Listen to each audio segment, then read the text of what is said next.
আজ তুফান সিনেমার ইন্টারভেলে দেখানো হবে দরদের টিজার। সেই সঙ্গে একই সাথে ইউটিউবেও প্রকাশিত হবে অনন্যা মামুনের দরদ সিনেমার সেই টিজারটি। অনন্যা মামুন ইতিমধ্যে জানিয়েছেন যাদের হার্ট দুর্বল তারা যেন দরদের টিজার না দেখে, কারণ এই দরদের টিজার দেখলে অনেকেই ভয় পেয়ে যাবে। ইতিমধ্যে আমরা জানতে পেরেছি যে এই বছরের সেপ্টেম্বর মাসে দরদ সিনেমা রিলিজ পেতে যাচ্ছে।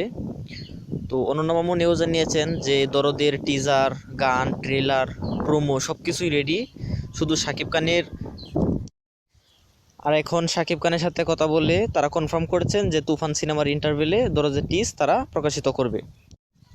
জানতে পেরেছি যে এই দরদ সিনেমায় শাকিব খানের যে চরিত্র থাকছে সেটা হচ্ছে একজন ট্যাক্সি ড্রাইভার যার নাম দুলু মিয়া। আর নায়িকা সোনাল চৌহানের যে ক্যারেক্টার সেটা হতে যাচ্ছে একজন কলেজ পড়ুয়া শিক্ষার্থী যার নাম Shefali.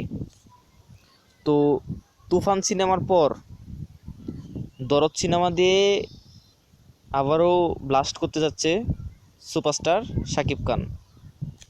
Thanks for watching. Like, subscribe, comment করে পাশে থাকবেন। ধন্যবাদ।